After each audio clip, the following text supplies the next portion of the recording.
Dozens of people are searching for a missing hiker in the gorge. 21-year-old Riley Zickel set out on an overnight hike by himself. Column County Sheriff's Office is searching for a missing hiker on the Olympic Peninsula. John and Trevor Higgins, the father and son, were last seen Friday. They disappeared while hunting near Bear Camp Road above Agnes. 21-year-old Riley Zickel, the senior at Lewis and Clark College, disappeared. An emotional plea from friends of a woman who is missing right now in the Skamania County wilderness. She's 19 years old, Maureen Kelly. Searchers are looking for a 76-year-old farmer who did not come back from mushroom hunting near Grangeville.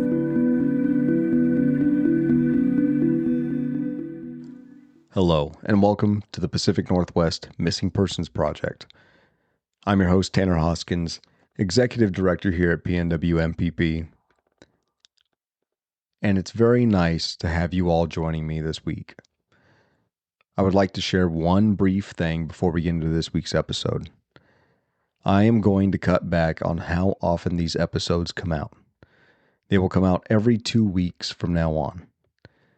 I have a lot on my plate here at PNW MPP headquarters and in my personal life, and I need to cut back a bit until I get back on top of everything else. With that being said, let's jump into this week's episode. September 16th, 1993, Northern Alberta, Canada. The forests here are dense. The rivers are cold. The land stretches out for miles without roads, power lines, or even the faintest echo of human presence. This is the home of Dina Ta First Nation. And on this day, 34-year-old Howard Metacat vanished into the wilderness. Howard was last seen near Meander River, a small, remote community north of Indian Cabins.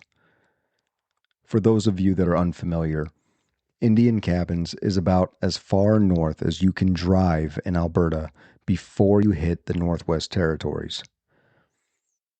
This is one of the last outposts before the road becomes nothing but endless boreal forest. What I have been able to gather from this case is painfully little. Howard disappeared on a Thursday in mid-September when the northern seasons start to shift. Days remain mild, but nights dip near freezing. The terrain? Mostly swamps, rivers, and thick trees. These can swallow up footprints, signs of travel, and even entire vehicles. The public reports that I was able to find don't tell us if he was hunting, traveling, or simply visiting someone nearby. We don't know what supplies he carried, what clothing he wore, or anything else about this case. What we do know is that he never returned home, and no trace of him has ever been found. Led by the Royal Canadian Mounted Police, or RCMP, as well as community volunteers that assisted in the search. But the wilderness around Meander River is vast and unforgiving, a phrase that has become far too common in these podcast episodes. There were no confirmed sightings after his disappearance. No belongings have ever been recovered. No sign of a struggle. Just the forest's silence. It's now been over 30 years since Howard disappeared, but his case remains unsolved. His name still appears on the Doe Network as Case File 3957, David Matthew Adam Baker. But beyond a few lines of detail, his age, the date, the location, there's almost nothing. No photographs, no interviews, no follow-up reports. For me, Howard's case raises one haunting question. Who, if anyone, is still searching for him? Who still remembers his name decades later? When I talk about missing hunters, trappers, and travelers in the Canadian wilderness, Howard Metacat's story is one of countless that slip through the cracks. but for the families left behind and for the communities touched by these disappearances, the silence never goes away. If you recreate in the great outdoors near Meander River and have any information about the disappearance of Howard Metacat, please contact the RCMP in Alberta, Canada. Even the smallest detail, the faintest memory, could bring answers to a family who has waited far too long.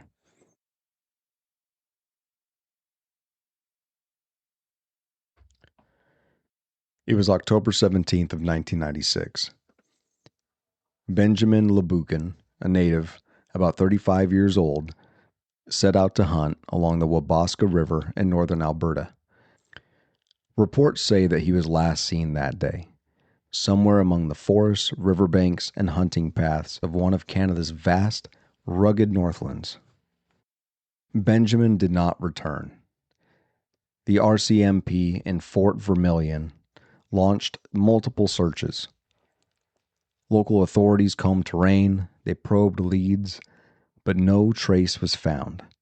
No sign of a campsite, no gear, no clothing. Nothing to confirm that he was ever in the area. A hunting trip in the fall might sound like familiar territory to most of us. Benjamin might have known the land, but in mid-October, in those northern parts, everything shifts quickly. Daylight fades, temperatures drop, waterways swell, and unexpected storms emerge. Even for experienced outdoorsmen, one mistake or one misstep can become dangerous. Benjamin's disappearance raises more questions than answers. Even more troubling is that after all these years, no physical trace, no follow-up public leads that seem to have borne any fruit, his case remains open. The agency in charge, RCMP at Fort Vermilion, has noted negative search results ever since. Benjamin Laboucan's story is tragically not unique. It echoes across countless cases of Indigenous men, of our fellow hunters, trappers, travelers, people who step into remote landscapes with confidence, yet vanish without leaving a footprint. Another case from Alberta occurred on May 19th of 1996. A man named Gavin Lloyd Edkins, 36 years old, was last seen in this rugged land. He walks out into the wilderness and never returns.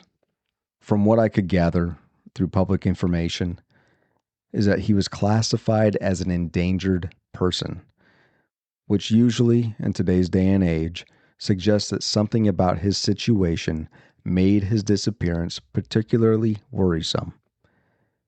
Yet, even decades later, the trail has gone cold. Beyond his name, age, and last known date, we know, again, almost nothing. No public record I found reveals what he was doing in Alberta that day. It doesn't tell me whether he was on foot or in a vehicle, whether he was alone or in company, or whether he had clothing or gear suitable to survive in Canada's northern spring. I am baffled by the lack of public records and law enforcement records into this case. What I do know is the kind of landscape that he disappeared into.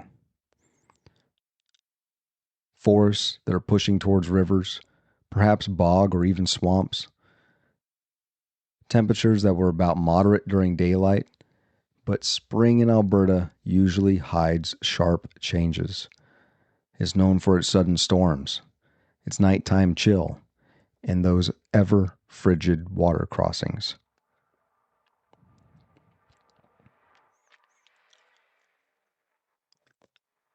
Gavin's case raises many haunting questions.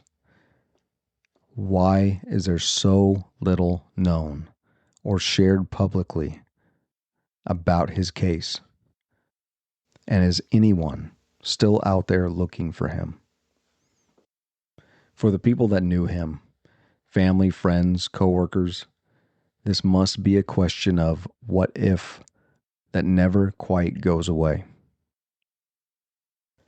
And in the final case of this week's episode, I want to share a story of a young man named William Julian Bereziuk. On October 30th of 1974, 27-year-old Bereziuk disappeared into the northern wilderness of Canada. Nearly 50 years later, once again, his case remains unsolved. William was born around 1947. When he vanished, he was last known to be wearing brown cotton coverall pants and something described as a horsehide, perhaps part of a jacket. It could have been his boots. The records that I've seen are confusing. It could be either of those two things. And that's honestly about all the details that remain.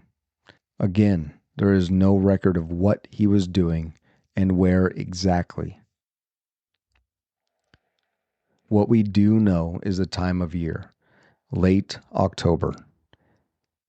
That would suggest to me he was likely hunting or traveling a far distance to visit somebody. But again, in Alberta, nights can be biting cold. Snow might have already been hiding the trails that he was traveling. Daylight's much shorter. And again, the land is unforgiving, especially when exposure sets in. Imagine traveling through remote terrain, perhaps on foot, with no one expecting you to come back until long after you should have. In those days, fewer safety measures, along with fewer ways to call for help, did not make traveling a light-hearted ordeal. Unfortunately, the search efforts were not well documented in public records. There's no published leads, no confirmed sightings afterward, no physical trace that has come forward. William's clothing itself is just fragmentary. Perhaps he had tools. What gear did he have? What was his exact description? All of this seems to have been lost or never fully completed. And my heart breaks for his family. Whoever still searches, whoever still hopes, that gap of half a century must be heavy. Every autumn brings another question. What might he have experienced that night? Hypothermia? An accident? Getting lost? Any of it could have played a factor. It would be a lie if I didn't tell you that every time I go out as a solo hunter myself, in an area of the Pacific Northwest that is known for 1 to 2 missing hunters every year, which most are found, thank God, I think about these individuals every time I find myself walking at sunset. Whether I'm walking back to camp, trekking a deer out of the woods, I can't help but let my mind wander to the countless humans that have done the exact same thing I'm doing in that moment and never return home. The humanity of our work here at PNWMPP really hits hard. All of us are avid outdoorsmen. All of us travel into places that no other human has seen or very few have. We end up in places that no one would find us if tragedy struck. We all carry what we need to get ourselves out of the woods alive. We all carry personal locator beacons, extra food, water filters, purifying tablets, anything we need to do our damnedest to come home. I highly encourage all of you to do the same. It is not a joke to go into the woods. No matter where you go in the woods, you need to be prepared to be your own first responder. Even with that personal locator beacon, search and rescue is 6, 7 plus hours away. It's not like the ambulance shows up. You're going to have a team of people on foot that have to now come and get you and hike in, and also hike you back out, probably carrying you. It is not an easy ordeal. Be prepared to save your own life. Carry tourniquets. Carry coagulation spray. Do something to ensure that you make it home alive. Too many cases get added to our map every single year. Please remain vigilant every time you enter the woods. Water crossings, boulder fields, thin trail next to a cliff's edge, and yes, even humans. Thank you for joining me on this week's episode. If you plan to recreate in the great outdoors of the Pacific Northwest and beyond, please get to know the missing persons in the area that you plan to recreate in. You never know when you might find something that brings answers or closure to a grieving family. Thank you.